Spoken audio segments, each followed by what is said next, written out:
he doesn't have anywhere near observers. He doesn't have a robotics facility at all anywhere.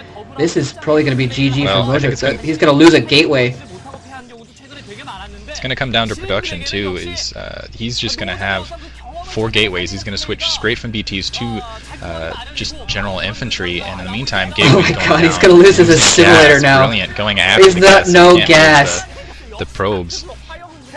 Managed to get it down before that cannon comes in. That's wow. Just commanding position for Nalra. Taking down the forge. Oh, and his forge! There goes his forge! That is GG right there. Oh my god. That is GG. He's not able to get gas right now. He is not able to put up more cannons.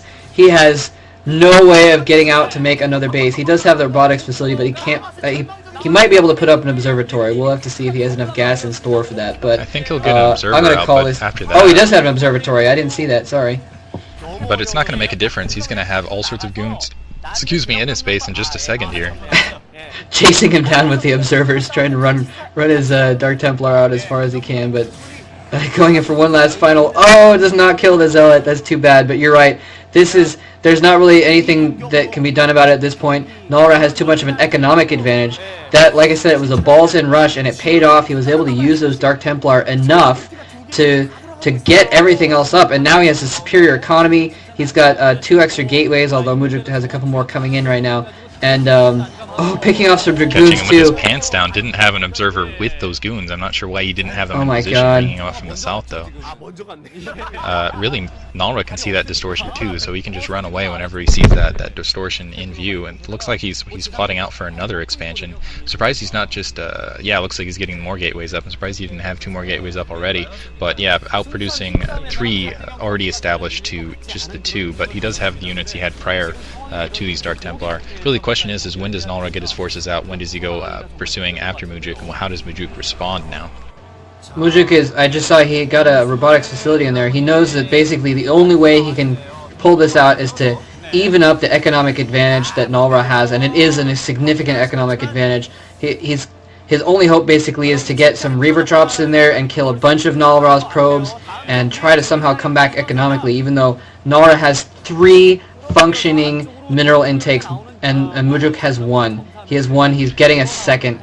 It's not even up yet, though. I think that's smart on Nalra's part. What he's done is he put up his own robotics facility with his own observatory, so he can produce probes just in case you can see it right there. In case something clever happened on Mujuk's side, and he decided to go Dark Templar in counter. Or sorry, he got the forge up for that. But yeah, it looks like he's got that drop chip. He's just yeah, me too. He's waiting for that robotics facility to produce that Reaver, and then yeah, my guess is probably going to go for that protected secondary first, where the forces aren't. We'll see if Nalra expects it coming and gets cannons down in time.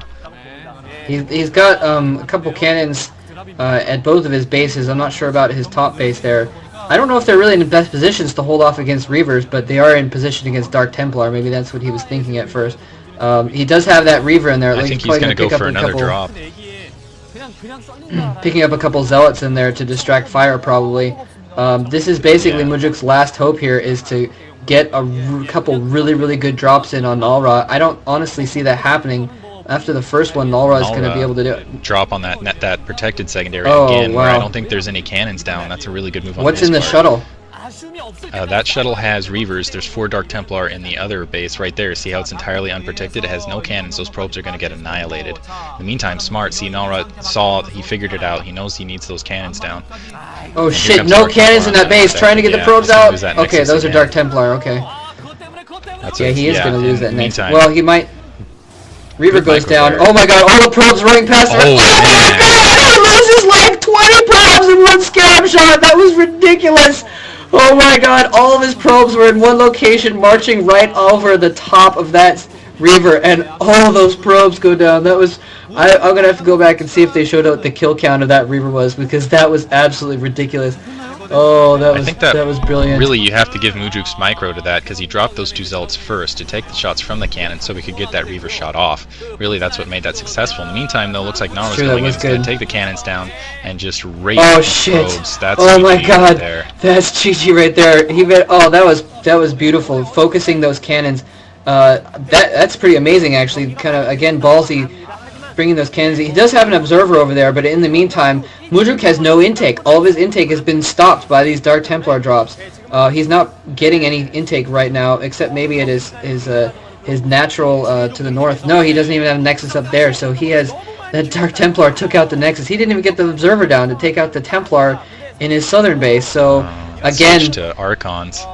That's game, and he's got 8 fully producing gateways, and he has that expansion in the lower right-hand corner, which Mujuk hasn't even had time to bother with. I don't think he even realized that Nalra had an expansion all the way out there. I have to give it to Mujuk. That was pretty good counter by Mujuk. Getting those Reavers, he knew exactly what he had to do, was even up the economics, but too little too late.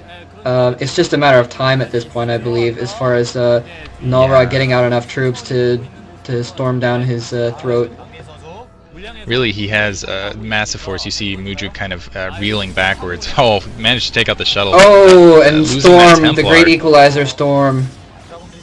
In the meantime, yeah, it looks like Dragoons. It doesn't look like any Templar for Mujuk. This is Zealots rushing in. Here. Oh, he's going to have to bring out the probes to block that. The battery is going to come in just in time to have its pylon be lost and be ineffective completely. The probes are all dying.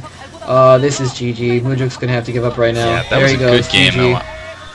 One thing you can count on Nalra for almost every time, though, is creative gameplay, and I think we definitely saw it there. Definitely. That was completely awesome by Nalra. Gotta hand it to him going balls out like that. So Nalra, having won the winner's match, will now advance in the MSL. Mujuk will actually have another chance. He'll go down and face the winner of the losers game, and that will be his last chance to advance in the MSL. So my prediction is going to be another Stork Mujuk matchup, a little bit of revenge action going on. That should be interesting. This has been another audio commentary by Diggity and Moltrap. Hope you guys enjoyed it. Yeah, we'll see what the delay is between releasing the first vid and this vid. Give us some comments, because really want to hear what you guys think. Alright, thanks again, later. 아무래도 이제 아무리 패기 좋은 신인이라고 할지라도 신인이기 때문에 알아채지 못하고 무릎을 꿇는 그런 경기 결과들이 나올 때가 많죠. 자, 32강 B조 4명의 도전자 가운데 한 명은 벌써 벗어나서 한 단계 더 높은 곳에서 이제 올라오는 선수들을 맞이할 준비를 하고 있습니다. 강민 선수가 바로 주인공이 되겠고요. 자, 박태경 선수, 이제 이것이 교훈이 돼서 다음에 이제 강민 선수와 경기를 펼칠 때는 이제 잠들지 않도록 준비를 단단히 해와야 되지 않을까 싶습니다. 경기를 마치 승리까지 진행하는 강민 선수 밝게 웃고 있네요. 자, 이제 이렇게 경기는 마무리됐고요. 승자전 경기는 끝나게 됐습니다. 이제 박대경 선수는 최종전에서 송병구 선수와 권수현 선수 경기에서 살아남는 선수와 경기를 펼쳐 다시 한번 16강에 노크를 하게 되겠습니다.